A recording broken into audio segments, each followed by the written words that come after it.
Hello Aqua friends, welcome to my channel. Today we are going to do these cute little mixed media artwork. So this is one of the completed projects I did as well. I have 3 different kinds. These little kits come with little bags, and I had some really pretty tape, and I thought this was very appropriate. Change is beautiful since it's all about fall and how the leaves are changing. So let me set this aside and I'll show you the supplies that we're going to be using. So these little frames I get from Amazon. These cute little mats, they come in white and black. So you got both parts, the backing and the window.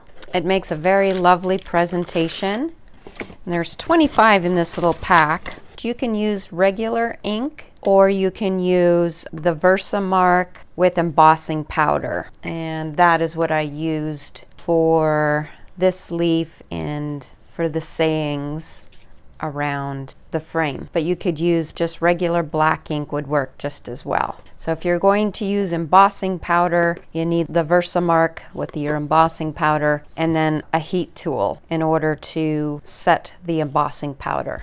Some of the different adhesives I used, the foam double-sided adhesive, it has some thickness to it so that you can get a 3-dimensional look like in these leaves. Okay, they're kind of popping up from the frame. And then I just have regular double-sided tape that's nice and easy to use. You'll also need a pair of scissors, and you'll need some stamps. I was really in love with the lacy effect of these stamps. With these clear stamps, you need an acrylic backing. You can use any leaf stamps that you have for this project. And then, of course, we do need watercolor paper and watercolor brushes. So I used cold press watercolor paper, black watercolor paper.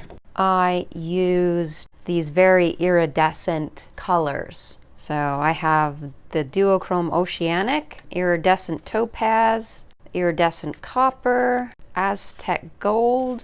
I also did regular gold, and I used silver gouache as well. This quinacridone sienna is beautiful, also by Danielle Smith. Quinacridone scarlet is one of my favorite colors. Quinacridone red.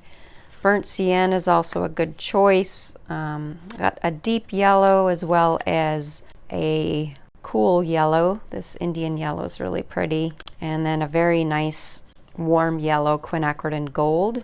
I love all the quinacridones. Are just such beautiful jewel tone colors.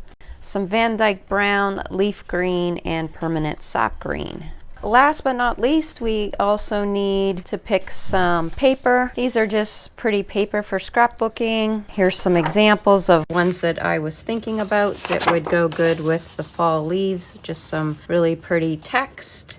This is beautiful paper, and it has some plants on it. And then I also have some prints that I made off of my jelly print, and it's made with paint and also with alcohol inks. So I got some pretty impressions, a grunge kind of look, which I thought was really interesting. So these are some of the interesting ones. This was made with bubble wrap, so they make really, really pretty backgrounds for our multimedia project. Okay, let's get started. So for the black watercolor paper project, I am using my glitter watercolor, and I'm making just swatches of all the different colors that I showed you. And I'm doing 2 layers of color. So I let that first layer dry, and I'm going back in just so that I get a very nice, vibrant, and sparkly color. And you're going to let your paper completely dry before we go on to the next step. So for the next step, I used the Versamark with my embossing powder, and I'm systematically going along the paper and adding different shaped leaves to my color swatch areas.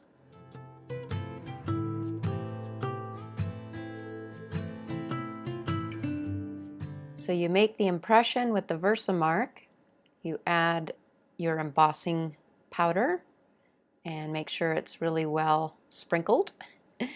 And then you use the heat gun to set the embossing powder.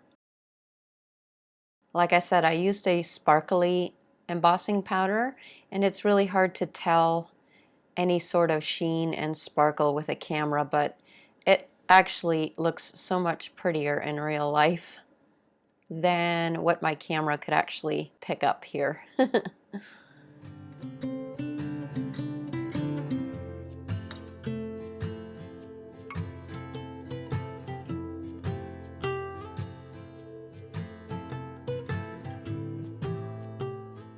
So then I'm fussy cutting the leaves, leaving a lot of negative space so that we can see all these beautiful fall colors that we made.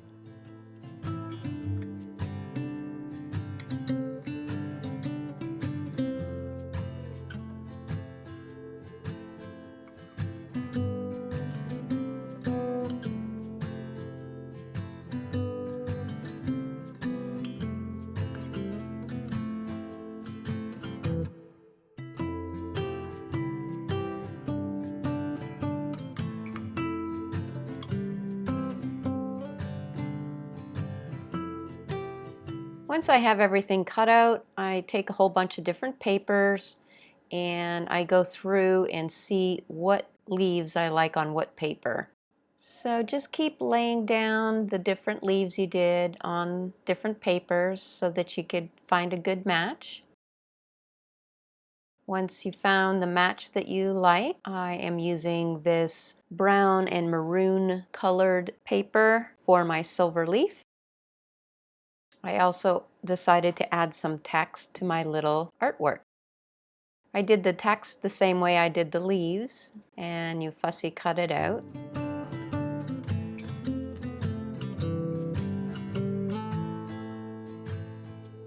I'm marking with a pencil where my paper is going to go on my backing of my board and putting down my decorative paper using my double-sided tape.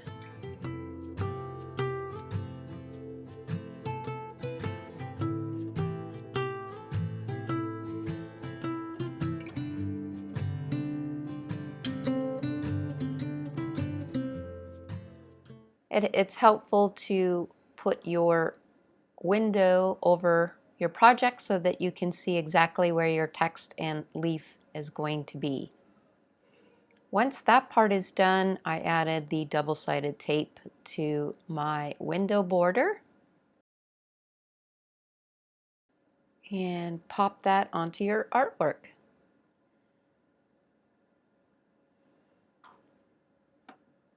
For a final little touch, you can put it in this cute little bag, add a decorative ribbon or decorative tape.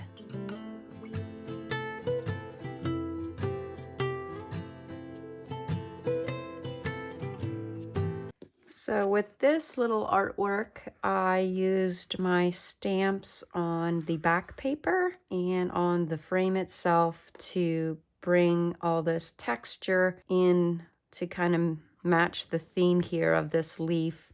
And then I put my little quote here. I took marker and ran it along the edge to create a black border. So just something different, something cute, and still incorporating some glittery watercolor on there.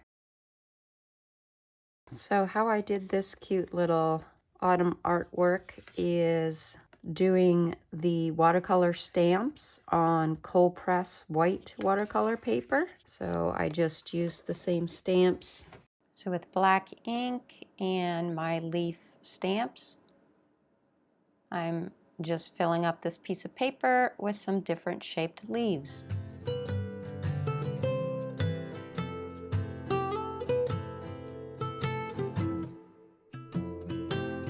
I am then working wet on dry watercolor technique, adding in different colors to change the leaves as I work down the leaf. Almost has a stained glass effect or look to these leaves. It's really pretty. And it's sort of fun just painting in the lines. Kind of reminds me of when I was a kid.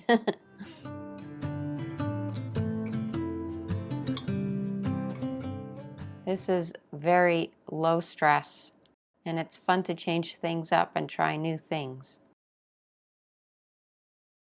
Using stamps or stencils is a great and fun way to add some excitement back in your watercolors. So I'm trying to use all the fall colors I could think of. I got browns and reds and yellows and greens and maroons.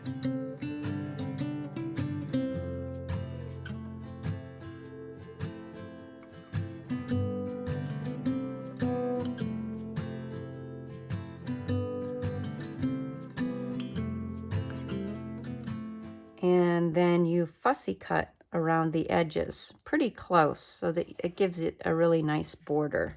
And for some added dimension, I used some foam double-sided tape, and I actually bent my leaves to make them a little bit three-dimensional, as you can see.